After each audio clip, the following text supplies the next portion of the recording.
The mind is not always your ally. Learn to see through the clouds of thought. There is a profound paradox in life that few people realize. It's not the circumstances that cause our suffering, but the way our mind reacts to them. A gentle rain may feel like a thunderstorm to someone in sorrow, yet be a soothing melody to someone at peace. This reveals a timeless truth. The root of suffering is not outside, but inside, within the stream of relentless thoughts that never seem to rest. In Buddhism, the mind is often likened to a wild monkey, leaping restlessly from one branch of thought to another. Especially when we are weary or anxious, the mind easily weaves stories of fear, about failure, about loss, about not being enough, as if they were unchanging truths. But the reality is this: what you think is not always what is real. These thoughts are often reflections of habit, of painful memories, and of a deep fear of being hurt again. A practitioner of the Dharma learns not to identify with thoughts. Like a meditator sitting beside a flowing stream, they do not dive into the current, but simply observe it pass. The mind, too, can be witnessed like clouds drifting across the sky, sometimes dark and heavy, sometimes light and soft. But none of them stay forever, and none of them are the sky. You are the sky, vast, silent, unbound by fleeting thoughts. That sky is your true mind, spacious, still, and untouched by the winds of illusion. Mindfulness is not about suppressing thoughts. On the contrary, it's about seeing them clearly without getting swept away. When a negative thought arises, perhaps "I'm worthless" or "I can't make it," instead of panicking, you can gently say, a thought has arrived. Then breathe. Then watch it pass. No judgment, no attachment. With practice, you begin to notice that between each wave of thought, there is a space, a place where you can stand, calm and unwavering amidst the storm. That space is inner freedom. It's where you begin to love yourself, not because you're flawless, but because you now see clearly what is true and what is merely a passing shadow. Buddhism does not promise to erase all negative thoughts, but it offers something far greater: the power to stop believing in them blindly. When you walk with clarity, no longer chasing every ripple in your mind, you begin to feel a deep peace, one that doesn't come from calming the storm, but from knowing you are not the storm. In each breath, in every moment, you whisper to yourself, "I am thinking, but I am not my thoughts." You return to the open sky of the soul, a space of freedom, presence, and unshakable awareness. This is the path of mindfulness in Buddhism, and this is the first step on the journey to liberation. The present moment is the safest refuge. Don't let worry pull you away from now. There is a subtle habit deeply rooted in the human mind, constantly running toward the future, chasing after things that have not yet happened. We think it's preparation, planning, even wisdom. But in truth, most of our anxiety doesn't come from what is happening. It comes from what might happen. Questions like, what if I fail? What if I lose everything? What if I'm not strong enough? These imagined scenarios become storms within the mind, even though they're not real. Buddhism teaches us the future does not exist. What you truly have, what is real, is this very moment. Your breath right now, your beating heart, the sounds around you, the sunlight or the shadows, this is real life. The future is just a flickering image in the mind, an unwritten film you're already reacting to as if it's reality. When you learn to return to the present, something miraculous happens. The mind begins to settle. You realize that right here, right now, you are breathing, you are alive, and you are enough. That seemingly ordinary moment becomes the foundation for deep peace. I often tell my students, when you feel your mind beginning to drift, pause. Place a hand over your chest, feel the breath flowing in and out, and ask a very simple question. Is there anything dangerous happening right now? Am I safe in this moment? 9 times out of 10, you'll find the answer is, yes, I am okay. And just one mindful breath is enough to pull you out of the storm of imagination. Buddhism doesn't just stop at the advice to live in the present. It offers concrete, practical tools: mindful breathing, mindful walking, mindful eating, listening to the sound of birds, or feeling the wind against your skin. Every small action is an invitation to return, because peace is not found in a distant, uncertain future. It's found in your ability to be fully here, now. When you become truly present, something strange and beautiful occurs. What once seemed like a huge problem begins to shrink. What once felt overwhelming becomes more manageable, not because the outside world has changed, but because you've discovered a steady place within yourself, like the root of a tree holding firm in the wind. In the end, we don't need to solve the entire future. We only need to live each moment well. When you know how to walk mindfully in the present, each step naturally reveals the next. And as a deeply resonant teaching in Buddhism reminds us, you do not need to see the whole path ahead. Just take the first step with presence and trust. You cannot hold on to everything, but you can master yourself. One of the deepest roots of suffering lies in the desire to control. We want everything to unfold according to our wishes. Smooth careers, loved ones who understand us, plans without obstacles. But life does not listen to our expectations. People change, the weather shifts, and problems arise without warning. When things go off course, we fall into panic, disappointment, or helplessness. Buddhism sees clearly, control is an illusion. The more we try to manipulate the world outside, the more exhausted we become, because everything is in constant flux. It's like holding sand in your fist. The tighter you squeeze, the more slips away. It is our attachment to how things should be that creates tension, anger, and fear. But here lies the beauty. You don't need to control everything to be at peace. You only need to master what belongs to you, your response, your breath, your thoughts, your attitude. In every situation, you still have the power to choose how you meet it. When someone says something that wounds you, you can choose not to react instantly. Instead, you breathe and realize their words reflect their inner world, not necessarily your truth. When your plans collapse, instead of cursing the chaos, you can choose to believe that a new path may be unfolding. When uncertainty knocks, instead of spiraling into fear, you can choose to turn inward with calmness. Buddhism calls this equanimity, a balanced state of mind that isn't pulled by the highs and lows of life. It doesn't mean you're indifferent or passive. On the contrary, it is a way of living with full awareness.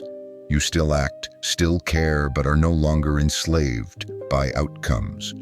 You plant the seed, but do not demand when or how the fruit will appear. This steadiness is the foundation of wisdom. While others rush to react, you pause. While the world panics, you remain grounded. And this calmness is a profound strength, not because it changes the world, but because the world no longer changes your inner peace. Ask yourself honestly, do you truly need to control everything? Or do you simply need to master how you show up? Whenever life becomes chaotic, breathe and remind yourself, I don't need to manage the entire world. I only need to master myself. This is not just a comforting phrase, it is a path to freedom. When you let go of the need to control, a deep lightness begins to unfold, as if shedding armor that no longer fits. From that place, you walk through life not with fear, but with steadiness, not to change the whole world, but to protect the stillness that lives quietly within you. Your darkest days are where growth is planted. In life, there are moments when we feel as though we will never rise again. Loss, failure, heartbreak, or the kind of loneliness that pierces the soul. These memories can make the heart ache every time they resurface. We ask ourselves, if only that hadn't happened, if only I hadn't gone through that. Yet under the light of wisdom, Buddhism teaches us not to view life through the lens of if only, but with the insight that everything arises from conditions. No storm comes without reason. No suffering exists without carrying within it the seed of awakening. Imagine a tiny seed buried in the earth. It must endure darkness, the pressure of soil and stones, the cold and the damp. But it is from that harsh place that it begins to sprout. Without the weight of the earth, it could never push upward. Human life is the same. Challenges are not there to crush you, but to awaken a hidden strength that has not yet surfaced. In your darkest days, you learn what brightness cannot teach: patience, compassion, the strength to endure in stillness, and a deeper understanding of yourself that only those who've suffered truly know. When you dare to face your pain rather than run from it, something miraculous happens. You realize you can still breathe even when your eyes are full of tears. You can still take steps forward even when your heart is full of doubt. And each time you do, you are no longer the same. You grow, not loudly, but silently. You grow like agarwood deep in the forest, slowly, quietly, but unshakably. Buddhism calls this process transforming suffering into wisdom. Pain does not need to be erased, it needs to be understood. When you understand it, it no longer controls you. When you face it, it no longer threatens you. And when you transcend it, it becomes an essential part of your awakening path. Dark days help you recognize the value of light. Failures teach you to appreciate the peace of standing firm. And it is when your heart breaks open that you begin to embrace others with true compassion. So if there are painful memories in your past, don't be too quick to push them away. Instead, place your palms together, bow your head, and be grateful, for they have silently shaped the person you are today, a deeper, stronger, and more compassionate being. Not everything deserves your reaction. We live in a world that constantly fluctuates, where each day can bring surprises. A careless word, an unexpected change, or a sudden, uneasy thought. In such moments, our first instinct is often to react, retaliate, get angry, defend, or withdraw. But is that truly necessary? Buddhism teaches us every reaction costs us mental energy.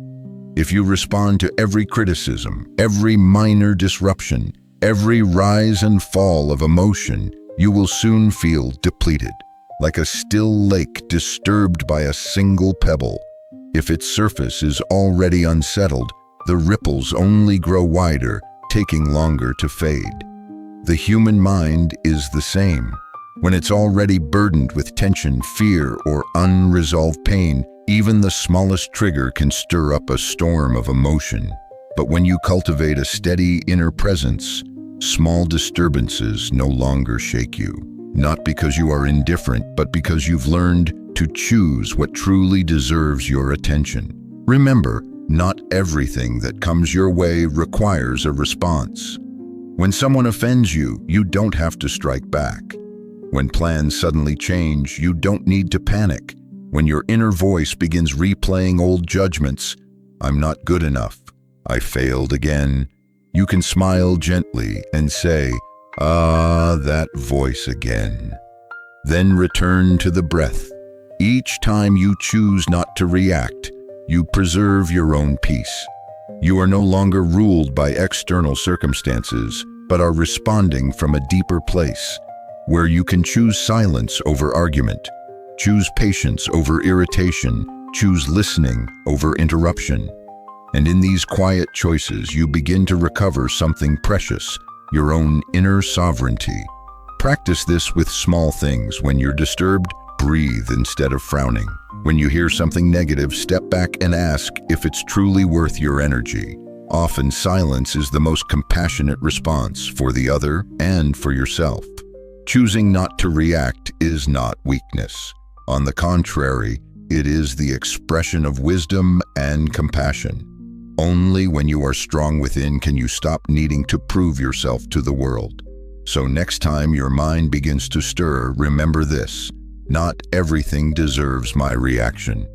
And when you know how to let go at the right moment, you'll find your heart becomes lighter, your life more peaceful, and the quiet light of inner stillness begins to radiate from within. See hardship as a path, not a dead end. When an unexpected event strikes, our mind often cries out first, "Why me? Why is everything falling apart?" In that moment, difficulty feels like a wall standing in our way, leaving us stuck, confused, or even hopeless. But through the lens of Buddhist insight, every challenge is not an ending, but a turning point, an invitation to go deeper into the heart of our being. Suffering, if seen only through emotion, becomes something we want to avoid at all costs. But when viewed with mindfulness, it becomes a mirror, reflecting back to us the core of our attachments, our fears, and the truths we've never dared to face. That mirror, though confronting, becomes the very doorway to transformation. Imagine walking through a forest trail and coming upon a fallen tree blocking your path. You could stand there, complain, and turn back. But if you slow down, observe, and stay present, you might notice a narrow path beside it, or a gap beneath the branches that allows you to slip through. Along that detour, you may see new things: sunlight streaming through leaves, a gentle stream, or wildflowers never noticed before. What first seemed like an obstacle now becomes a gateway, deeper, quieter, and more beautiful. In Buddhism, this is the art of turning poison into medicine, transforming the raw material of pain into wisdom and compassion.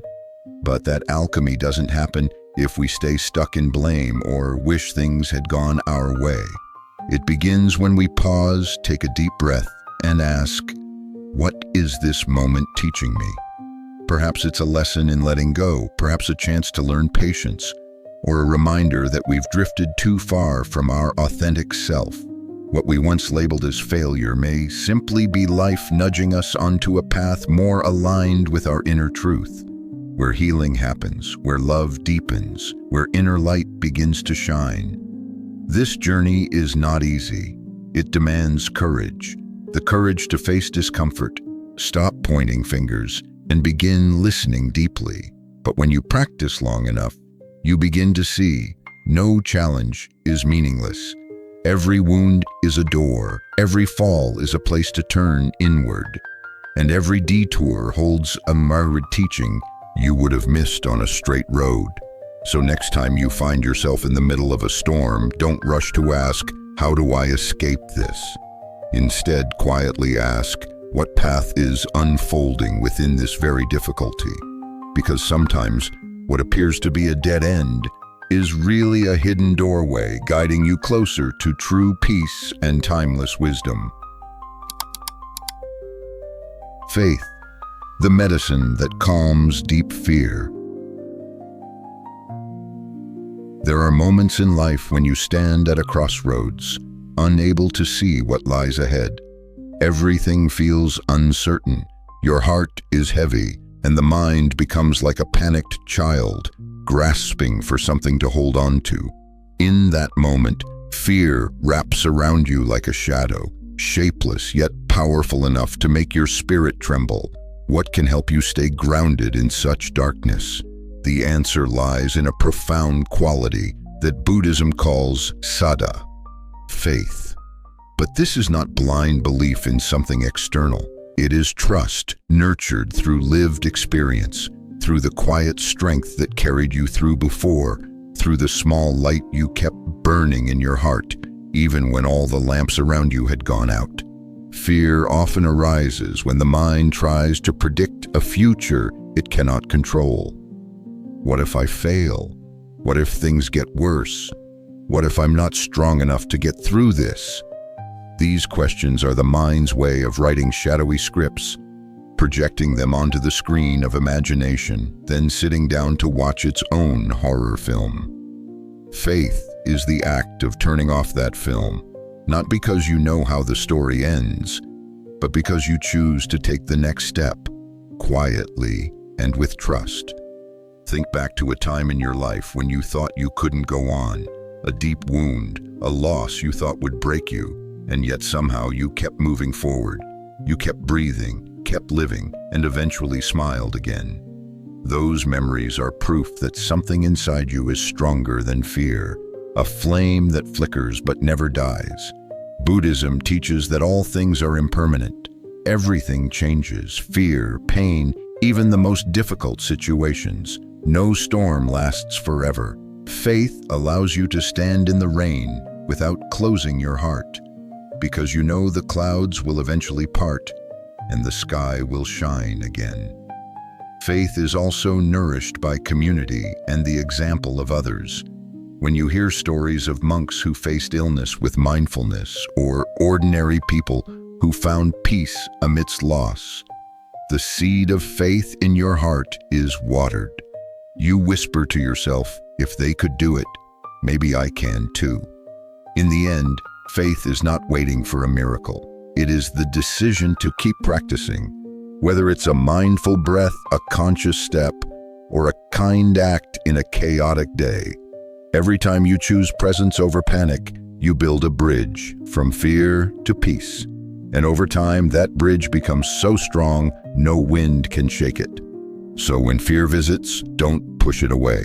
Look deeply and ask, what is this fear pointing to in me?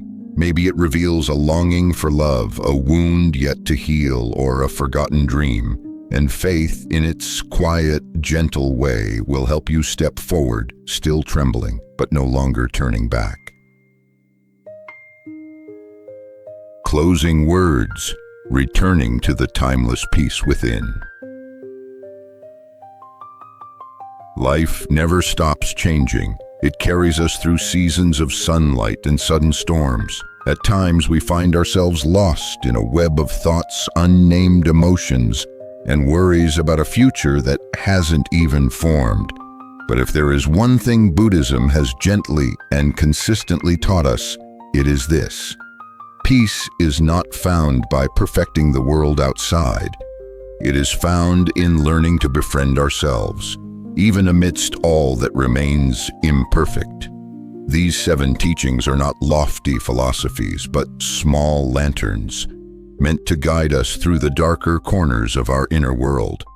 They remind us that thoughts are not always truths, that the present moment is the safest refuge, and that while we cannot control life, we can always master how we meet it. They invite us to see our painful days as stepping stones for growth, to refrain from reacting to every wave of disturbance, and to transform suffering into a path of awakening. Ultimately, they point us to a place of refuge more enduring than anything external. Faith born from lived experience, nourished by all the times we've already walked through fire and come out stronger. As you practice these insights, you may begin to feel something shift. Anxiety no longer grips so tightly. The mind grows lighter, and your heart, after years of storms, slowly learns to open again to life, but this time, gently. You may never be able to control everything, but you can learn to live fully in each moment. You can choose to remain calm in the midst of chaos, and you can return not to a physical destination, but to the primordial stillness that has always been within you, untouched by any storm. Read these words again whenever you feel yourself wavering. Breathe deeply, and remember, You are not alone on this journey. We are all learning how to come home.